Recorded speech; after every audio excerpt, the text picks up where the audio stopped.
Hey guys, it's FifaRalle here, and welcome to episode 5 of the Skilling Career Mode. And one of our players, Alex McCarthy, was not too happy with his playing time, and I could somewhat understand that. We've been playing green in the net for most of our games. So we had a pretty big match up against Liverpool coming up, and I thought, you know what, Green and McCarthy got kind of similar ratings, so why not give McCarthy a go?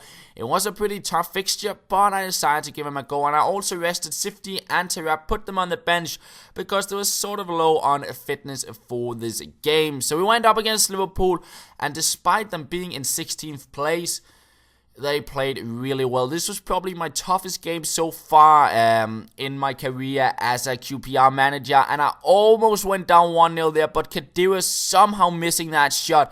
But eventually Liverpool would get a 1-0 goal in the 75th minute, and that was completely deserved because I had nothing. They completely dominated the game, and after that I decided, you know what, let's get Terap onto the pitch. Let's see if we can get a goal, somehow get a draw, because I didn't create anything in the match, and instead Kadira hitting the crossbar here, he just couldn't score in this match, and instead we actually catch Liverpool on a counter-attack in the 86th minute. I don't know what they were doing. They had the lead. Why attack with so many men? I do not know, because Matt Phillips, the guy who seems to score all the vital goals for us, he gets us the equalizer in the 87th minute. Ball roll at the near post is so powerful, and it gives us the goal to make it 1-1, and look at the full-time stats.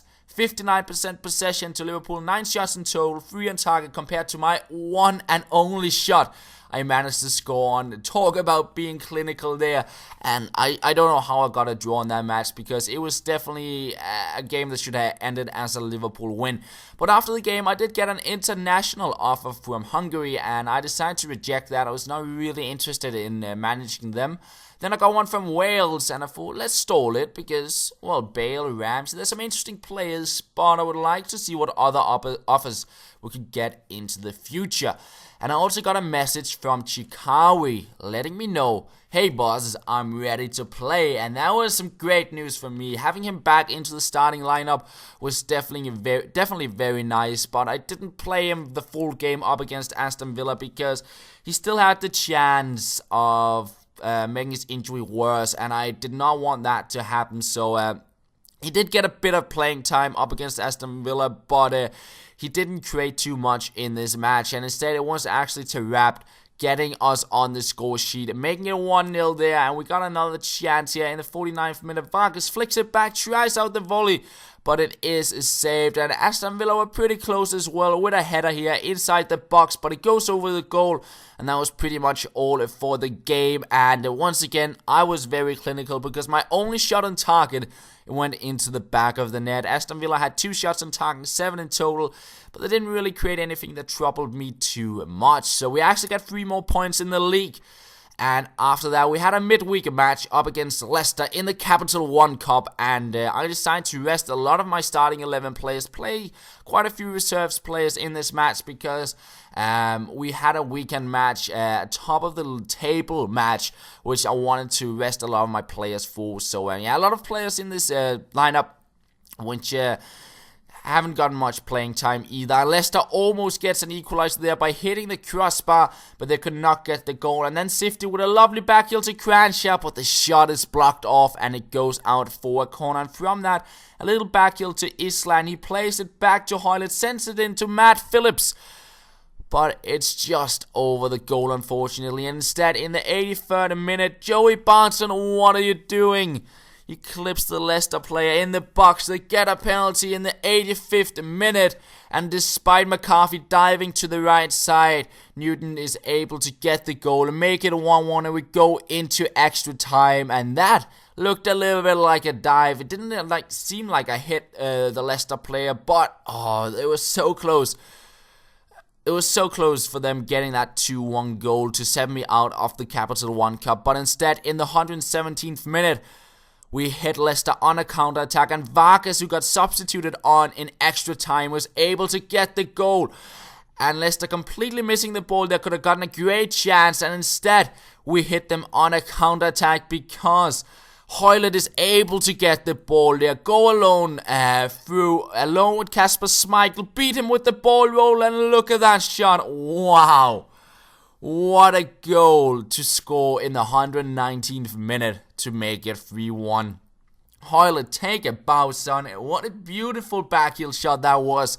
Cheeky goal there. And yeah, I loved how it went past the keeper and the defender trying to slide in and get onto the ball, but he couldn't get it. And that means we win an intense game up against Leicester in the Capital One Cup, and we're going up against Swansea in the quarterfinals. Not too bad there, but then we had that top of the table match going up against Chelsea, and yeah, this was going to be a tough game. We're sitting on 19 points, and Chelsea is sitting on 18 points. Both of us played 9 games, so yeah, the winner here would take the lead of the table basically, and I decided to play Chikawi in this match, and he would have an important role because, well, we conceded a stupid own goal here, and I was looking to see if I'll get back into the game. But before Chikawi got onto the board, it was a Matt Phillips who is starting to become a bit of a fan favorite and my favorite player to play as a manager, because he just creates chances, and here he was the creator of setting up the chance, and we made a 1-1 in the end. And then Chikawi getting his first Premier League goal, and what a game to get that up against Chelsea. 2-1 it is, and straight from the kickoff in the second half, Tarap trying out a shot and it hits the crossbar, unlucky there. And we actually had a lot of pressure on onto Chelsea here. A backheel pass to Tarap, we got the goal, but instead we got the penalty, and Czech, he knew exactly what Tarap was going to do. He did it earlier in the season, and Czech, he had read that, and he was able to save it, and it made it even worse because Drogba scored an 88th minute goal to bring Chelsea even. However, we get a chance here, but no power on Chikawi's shot, and it ends at 2-2. But to be fair, it was a good result to get away at Stamford Bridge against a very strong Chelsea team sitting at the top of the table alongside with us. So I was pretty happy with the result, to be fair, and that is also going to be where we end off this episode, guys. It means that Spurs is now ahead of us in the table with 1 point, but I think it's okay, and that is going to be the end, guys. Thank you for watching. I hope you did enjoy the episode, and we'll be back again with another one soon enough. And that's all. I'll talk to you later.